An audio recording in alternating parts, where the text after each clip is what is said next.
let's start getting up towards the end because we have been going about an hour and 40. So let's talk about the big battle at the end, and then we'll talk in the epilogue, and then if we have more thoughts, then we may do more on the next show.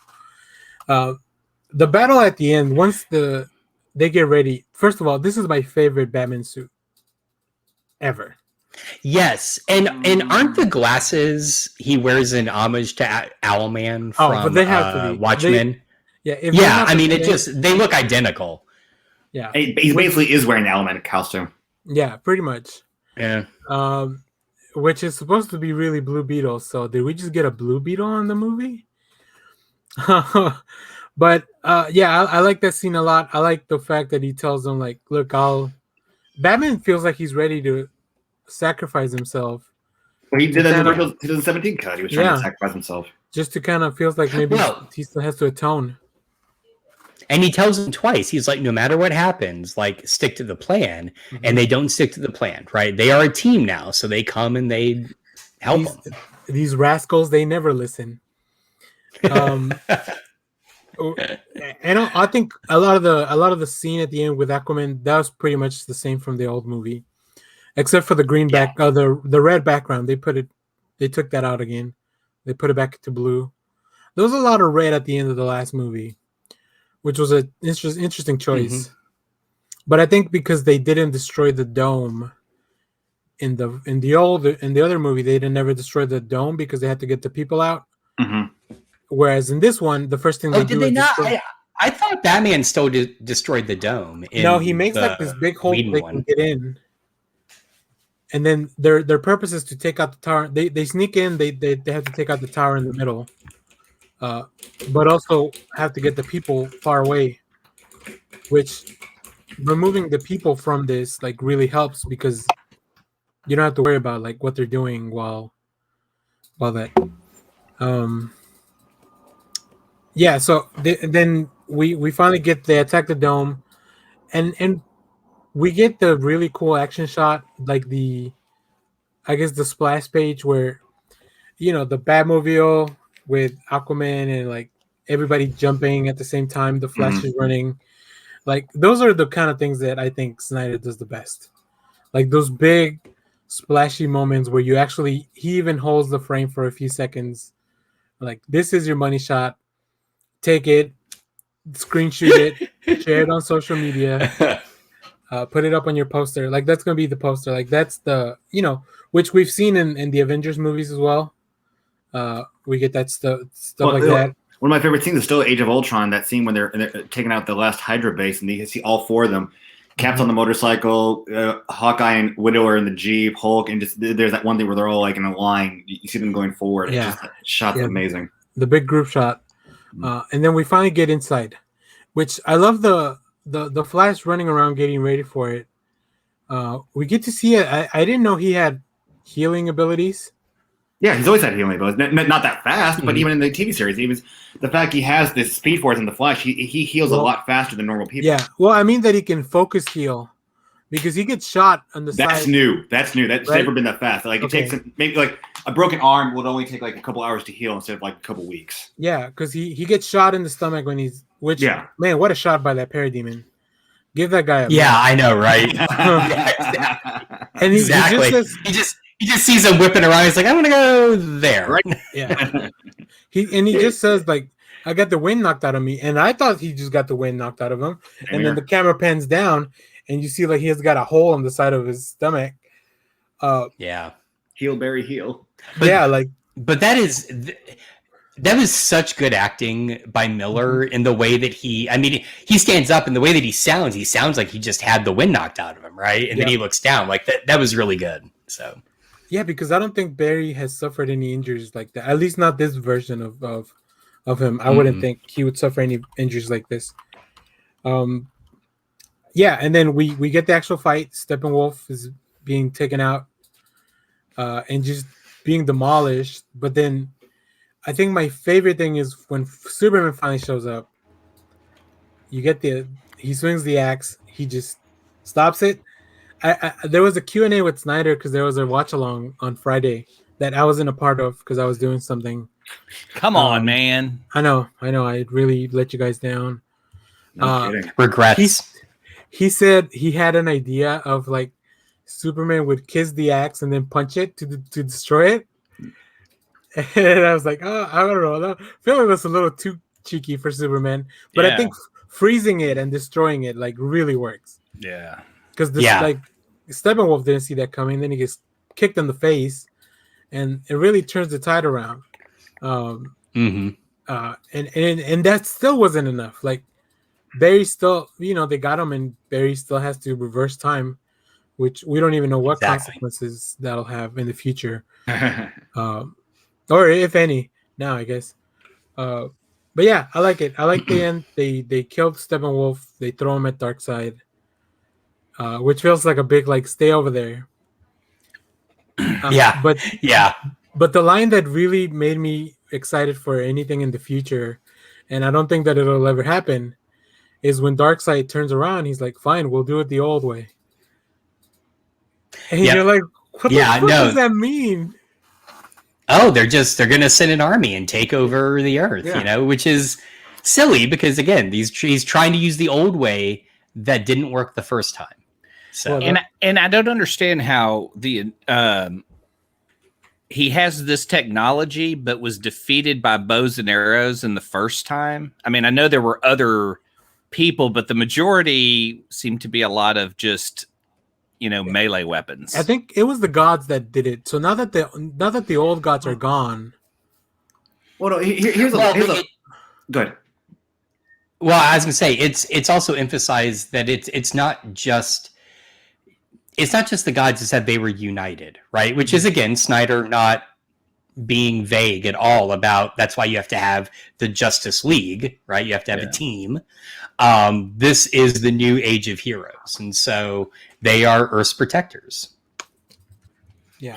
My thing is, okay, so he's talking about like we're going to do the old way, so we're going to do an invasion force. Yet, why don't you just boom tube the damn invasion force to Earth? I mean, come on. I mean, Tim Burton, not Tim Burton. Bruce Timm did it in the final episode of Justice League, and he boom tubed his whole friggin' invasion to Earth. So why don't you just do that? Why do you have to take it? It doesn't make sense. Don't the boom tubes rely on the mother boxes to work?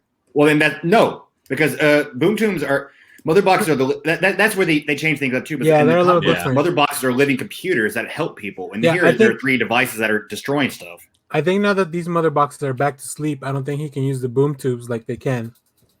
They stopped. From what I'm seeing in the movie, mother boxes are not how they control the boom tubes because they were using boom tubes without the mother boxes being awake.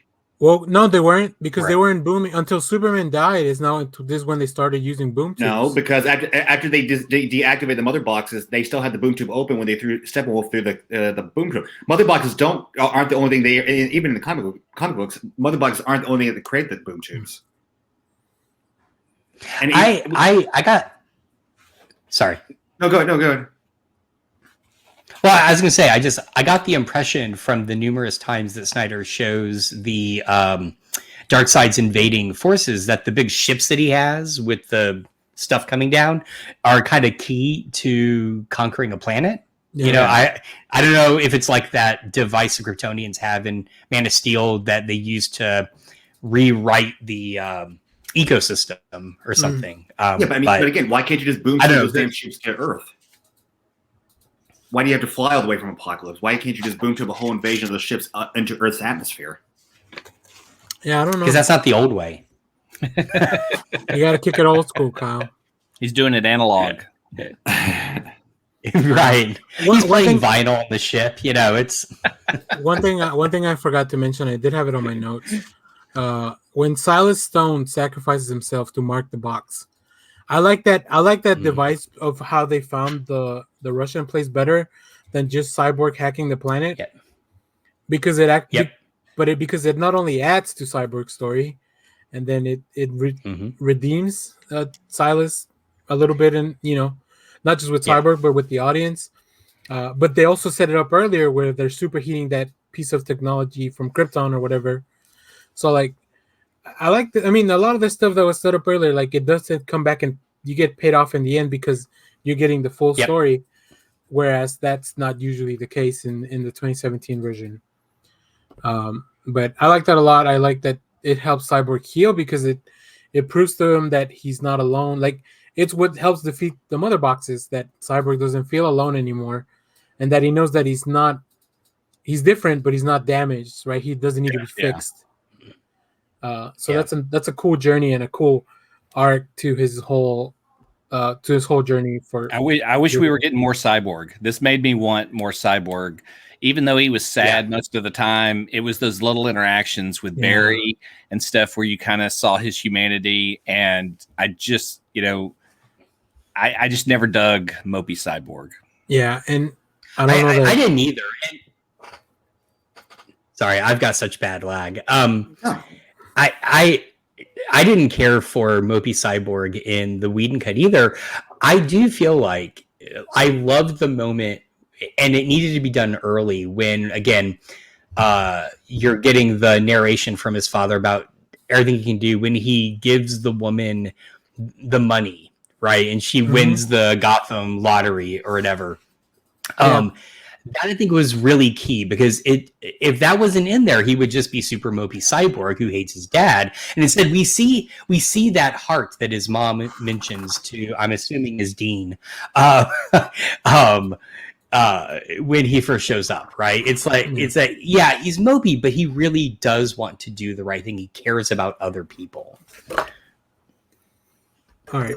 The one thing I will say, I hated the fact that they killed him before they sent him back to Darkseid. We didn't need that. I hated that fact because, again, it took away from the characters it's supposed to be. The fact, like, they're sending him through the portal and Diana just goes and decapitates him. I mean, let the torture. She's a warrior. It doesn't matter. I'm not saying she doesn't kill at certain times, but what I'd say, I would rather it had been left Steppenwolf's punishment be at the hands of Darkseid, not the Justice League. Don't let them be the killers of this person. Because all you get is the head and the body, and he steps on the head. It's like, I'd rather Darkseid be the one who goes, you failed me now. It's Steppenwolf's fault because he teased Diana that he killed all the Amazons. Yeah. She doesn't know that they're alive. She has No. They have to be alive because they got the arrow. No. I mean, but he doesn't know. She doesn't know that her mom. He told her that he killed her mom. Yeah. And that he killed a lot of the Amazons. He does antagonize her. So it's on him. I think that's on him. Still not a fan of that. Sorry, guys. He might as well have asked Wonder Woman to smile more. Still not a fan. All right, let's. Go ahead, Josh. Jump into the epilogue. Sure. Just real quick, I would be curious to hear how Patty Jenkins feels about Diana's portrayal in this movie. Yeah. So that's a good question. I don't know. Just a thought. Anyway, go on. All right. So I have a little thing with the breakdown of everything. So the epilogue was like 25 minutes long or something. We get a lot of stuff going on. The first thing we get a look back again at Luthor escaping jail. I think we had seen that prior, but then the scene afterwards when he meets up with Deathstroke is completely different. Almost. The only thing different is that he tells him Batman's identity. Well, he's not as funny as about making a league of their own and all that stuff. Yeah, it's a very different Lex Luthor. I wouldn't mind seeing more of this Lex. I know people weren't a fan of the BVS Lex. I think Eisenberg adjusted here to less manic, more Luthor, evil genius. I think Sorry, I was going to say the entire epilogue is allowing certain actors to redeem their portrayals. Yeah.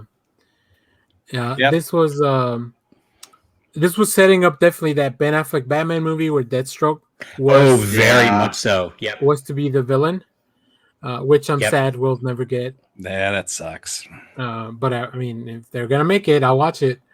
So that's the first big thing. Let's see. We get this. I thought this article was a little better. We do see. I like the framing device of Cyborg's dad talking through everything. That was good. I'm not sure. I still don't know how I feel about them killing him off in the movie. I mean, most of the characters in Zack Snyder's movies are sad, so he's gonna make them the saddest he can. I know, but I know, but like I said, there's still parts I still enjoy about the 2017 over this new Snyder cut. It just, I mean, I like the happier-go-lucky feel of the 2017 film over this film. And that's just me. I'm going to be that 1% who just is not a fan of this 4-hour cut. I love seeing different takes, and I mean, it's weird because this isn't just a movie, but it's like a movement online of people who rallied to get this made and stuff. So it's just a weird entity to even see, or for it even exist. If it had gone the original way of being a 4 to 5 hour possible series, I probably would have had a different feel. But it doesn't need to be. If you're going to go one whole long length thing, it doesn't work for me. I'm very curious at what point they offered $70 million to Zack Snyder. I'm curious when they thought we could redeem this. Yeah, and even that, Warner Brothers still isn't happy with it. Yeah, I don't know. I don't think they understand they could just flood the market with all their IP, and people would buy it, and people want to create in that world. I feel like they realized this was a absolutely critical way to guarantee HBOMax succeeds. Mm-hmm. Right? You guys want the Snyder cut? We're going to put it on this new service. Go sign up. So they already got my money because in 2 weeks we're getting Godzilla versus King Kong. Yeah, HBOMax. I'm subscribed for the whole year, so they already got it. Then we get a scene at the Kent farm where we get a really cool reveal that was not in the first part. Like Lois is carrying a baby basket. Oh yeah, I read an article. Apparently, if they had gone with the next movie, their kid would become the new Batman. Yeah, and Bruce congratulates Clark. So, I guess in this version, what I know there's some storyboards about like it's some weird story, but we can talk about that, the future of that stuff, in a later episode. Wait, I don't remember this from the epilogue at all. Yeah, he says, "Congratulations, Clark. By the way, congratulations." At first, I thought that meant that she accepted the engagement, or that they're gonna get married, or whatever. That's what I thought. Yeah. Oh, okay. That's what I thought. Okay. Yeah. But then rewatching it and watching breakdowns and stuff for people talking about it, she's carrying a basket instead of a box, which is like a baby thing or whatever. I don't know. I don't have kids. Josh, you also miss Kilowog, so just let it go. Again, I need widescreen. Can I just very quickly? Can I just point out how ridiculous the name of the pregnancy test was? Force majeure? Really? That's a name for a pregnancy test? You catch the name of a pregnancy test, but you miss Kilowog. How the hell? I did. Man. I did. Priorities. What a poozer. Well, also, Kyle, to your point, Kilowog shows up for half a second. He lingers in that pregnancy test for a good 10 seconds. You suck! I swear to God. Kyle's not looking for pregnancy tests. The next thing is, and this isn't really a point in it or anything, but we get a scene of Batman in Gotham with the big bat tank from The Dark Knight Returns, which is just it has nothing to do with anything. It's just a cool shot. And then I think we get to the meat of the epilogue. The whole nightmare universe. Such a freaking waste. We get I hate this. I hate this so much. I think this is definitely the most divisive piece of the movie. I feel the hate.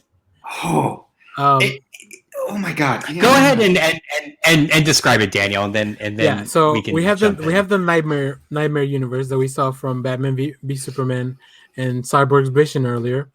We have a rag team of heroes now led by Batman.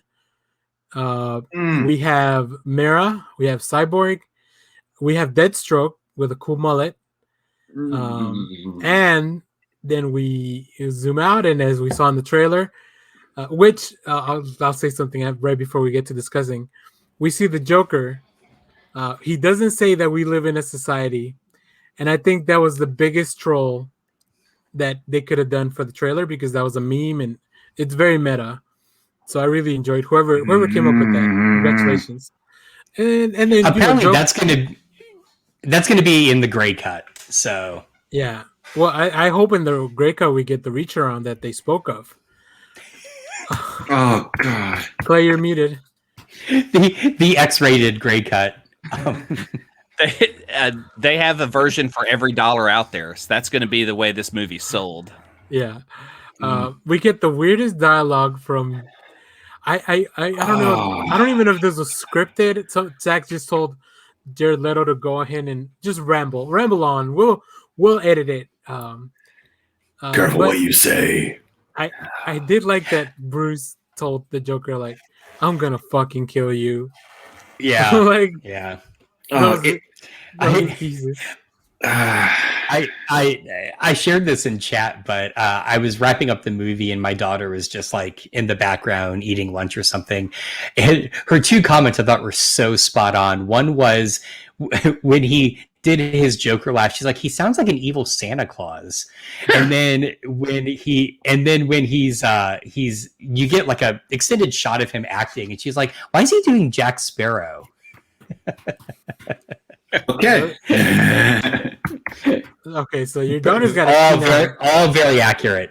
Yeah, even if you miss stuff, your daughter's got a keen eye for film. This very much so.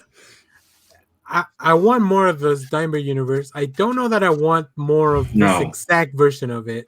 This was probably my least favorite part of the film, but I still enjoyed it because I think it's as somebody that saw 30 Seconds to Mars perform in a second stage a long time ago.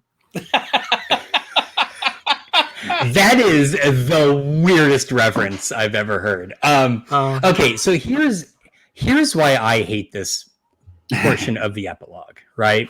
One, I've already mentioned how much I hate the way Snyder handles Lois. Barry goes apparently in Batman's dream and says Lois is the key. What is she the key of? Dying. That is her role here. She dies. Two, this is the plot of Injustice, the video game. If you want to make Injustice, make a fucking Injustice movie. All right. Yeah. Three. Really? I didn't know that. Yes. Yeah. What? Yeah. You didn't know that? No. Oh, you need to read those comics, Clay. Oh my god. Or just turn on the game and watch the opening cutscene. It is Lois dies, Batman goes not Batman, Supes goes apeshit insane, and you get the Injustice reality. The Joker makes Superman think that he's taken Doomsday into space. He ends up killing Lois by accident. He comes down, basically punches his hand right through the Joker's chest. Yeah. It's good. So there's that. Tom Taylor wrote most of it. If Snyder wants to make an Injustice movie, make an Injustice movie. That's it. It exists. People would go see it. That's fine. 3, that epilogue undoes the entire movie. Yeah. The entire movie. The whole thing. You bring Superman back. We're all happy. He's going to go insane and kill people, right? We have a Justice League device stuff. Most of them die, and Batman's reality that he creates by bringing Supes back comes to fruition. It undoes the whole movie. It made me so angry. We get one of the coolest shots when we see the Omega beams. I don't know if it was here or in the Vision earlier. Like, I think this is the first time we see Darkseid use the Omega beams on film, and that was fucking rad. Yeah. Like at the end, by the epilogue, I was just like, yeah, this is just fucking cool shit. Like whatever. Like this, and this is only a possible future, right? Because apparently this isn't the first time that Batman's tried to fix things, based on the dialogue that he has with the Joker. So it looks like they've tried multiple times to fix the future.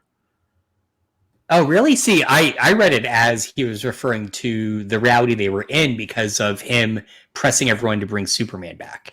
No, I'll link you guys to a video from New Rockstars. They go through that, and because I think the Joker's mocking him, saying that the only thing he has to do is choose to die himself, and then that'll fix everything. Oh. But the fact that he refuses to, I guess, sacrifice himself keeps leading to all these futures that they keep fucking things up, and Superman keeps turning. So I don't know. I don't think anything will come from this. But It's there. No, but oh god, to get the opportunity to make a 4-hour film and redeem the film by creating your vision and then adding a scene that undoes everything in it is the most Snyder thing I could possibly think of. Right? Well, this was one of the reshoots. Right. Well, and to Kyle's point, what it definitely solidifies is that Snyder's Superman is not about the Superman that we know. It is about a god who, if he goes evil, nobody can stop him. Yeah. Right? That is Snyder's vision of Superman. It's been in every portrayal up to this point. It's in Man of Steel. Think about how Jonathan talks to him, right? I mean, it's in every portrayal. It's how Snyder sees Superman. Not even that. It's just, I feel like we didn't need another future-based epilogue. I would rather have seen. I mean, I know there was never we were never told what was going to happen, but I would rather have seen Jared Leto in a flashback scene of like Batman dealing with him, like maybe like him having a flashback of when he killed Robin. Like we didn't need there was no point of having that future phase because we've already had the future that vision in Batman v Superman. We didn't need again of it in this one. It's like, okay, so what's the fucking point? Why is the Joker even here helping him? It's like I'd rather see something previous to the relationship instead of what a vision that he's having. And then again, it even leads him to the most, I'm going to get it right now, wasted cameo spot you could have done with one of the most beloved characters in the DC universe. With Joker? No. I mean, the Vision. Bug? I wish it had been Impish Bug, but I mean, no. I mean, he wakes up from the Vision. Me too. And you hear this like a clash of thunder, and guess who shows up? Martian Manhunter. But of all the scenes, it's going to be Martha showing and going, "Hi, I'm John Johns, your neighbor. I just want to let you know that anytime Darkseid appears back, I'm going to be there to help you. Bye," and flies off. It's like, really? That's all we're going to get of the freaking Martian Manhunter? And yeah, it was a wasted effort. I don't know why it was even. Holy shit! But that was another one of the reshoots, and he wasn't supposed to be in the film because WB, for some reason, refused to let him play with either Martian Manhunter or Green Lantern. But I mean, it could have. My vision, I was thinking, we're gonna have like some kind of meeting with the Justice League, and you have the Martian Manhunter show up and go, "Hi, I'm here to help." Not like, "Hi, I'm the Martian Manhunter. You're Bruce Wayne. Good job at saving Earth. I want to let you know I'll be the next time the Darkseid shows up. Bye." And that's all we get. That was the most uneventful cameo I've ever seen. I mean, I was more amazed by the little thing we got of him when he goes from Martha and the Martian Manhunter into the General again. Right. That was, you're like, okay, oh cool. That was so we had confirmation. That's the Martian Manhunter. Here he's just showing saying, "Hey, you guys did a good job. I'm here to help. Bye." That's all we get. It's nothing cool. Nothing. I don't know. It looks rad. Like it's shot. No, it was not rad. It was the lake scene, and then the fact that he doesn't fly into the camera. We get more out of the Martian Manhunter and Supergirl than we got out of this, and I'm more amazed by the actor we got on Supergirl than we get this guy. No offense, but it just was bullshit. Well, he's got more scenes and can do more. This guy's done like 2 lines. Yeah, this guy wasn't supposed to be in the movie, so I'm glad that we got him. Give me Ambush Bug, please. This does bring back me Ambush Bug. Yeah, this brings. Sorry, that's where I got pissed off so much. It was like that's all we get. Really, that's how you're going to use the character. Yeah, and originally there was supposed to be like the marketing was Unite the Seven, and then it changed to Unite the League because they wouldn't let him use either Green Lantern or Martian Manhunter. But now that he gets to do whatever he wants, like we'll throw in Martian Manhunter in a reshoot. I don't understand why they choose to restrict the use of a character when you're just trying to make money with their property. I think it has to do with the licensing. Right. No, it's all. I mean, can you imagine if they had introduced all these characters and spun them out into their own movies? Well, I mean, and that was clearly the intent, but because they're not going to do that, then back to Clay's point, why not just let them do it? I mean, I don't understand that either. Like their reluctance to call Joker in the Gotham show. But the fans loved it. It made me want to watch the show because he was bringing out the energy of the Joker on there. I just hate their restrictive use of characters. All right. Well, and despite the fact we have 2 different Flash universes, right? Yes, they combine them, but I mean, it's like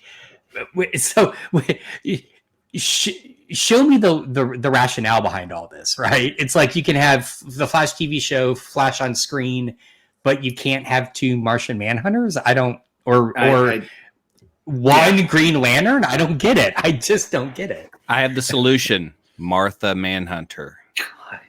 That's Martha Manhunter. I'm on board. Totally on board. Yeah. Why did you say that name? Why did you say that name?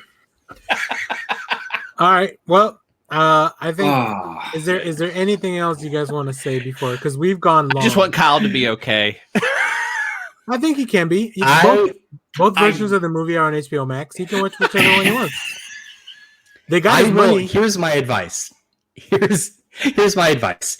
If you haven't watched it yet, sorry, but at least watch it once. I'll say at least watch it once. Watch it once, but get up to the scene where the nightmare begins and stop. There you go. Just stop. Just stop right there. Don't watch any further. Watch it all. Watch everything. Once Superman takes off into the sky, cut. You're done. If cut anything, it right when the 2017 ends. Cut it right there. Get your TV and watch this at 0.75 speed.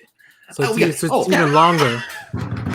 Again, and even my favorite post-credit hours scene, later.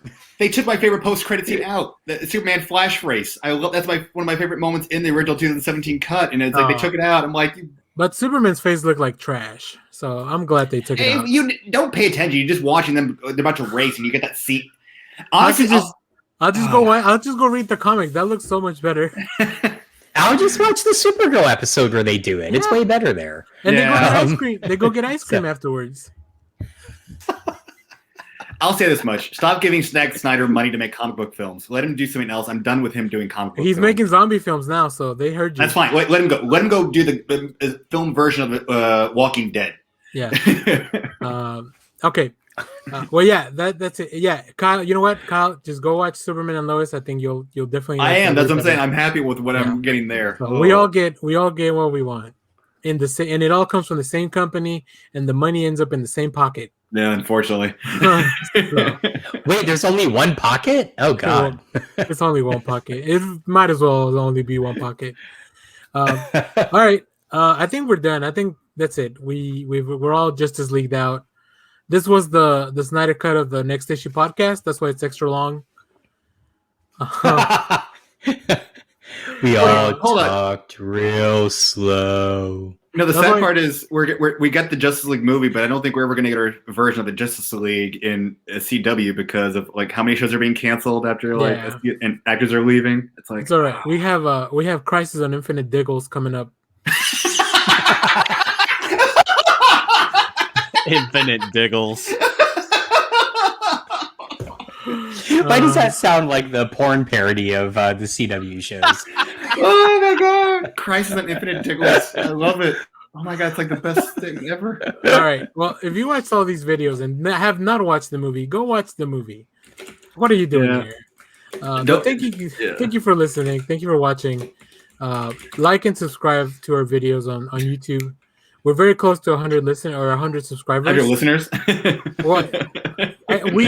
We do get about 50 downloads of the podcast, an episode as well. So somebody's listening to this stuff somewhere in Alaska, and we appreciate you guys. I think I need. If we ever find out who you are, we will send you free comics. Please, got plenty. So yeah, leave a comment on all the videos. We're still doing a giveaway for an HBOMax subscription for a month if you want to watch this movie. Once we hit 100, we'll pick somebody at random from the comments. Go back and check out. We just dropped the videos last week for our retrospective on MTV's The Real World Part 1 and 2. So go check those out. I think they're pretty interesting about just reality TV, and then we'll keep doing more reactions to stuff, and we'll cover Falcon Winter Soldier in the future because I think we're all watching that. Yes, that actually got the bad taste out of my mouth when I saw that episode. Okay, I was about to say I thought Kyle had more thoughts about that. No. That when I saw I am loving where that first episode may not be the most action packed, but oh my God, I love that first episode. Great. All right. Well, until next time, keep reading comics. Hail Bebo. We need to find something for Josh to say at the end. I know. I did a weak ass attempt at Kyle's voice there last time. It was bad. Try good luck and good night. That seemed to be popular. Or you just go with what they just do. Enough said. Enough said.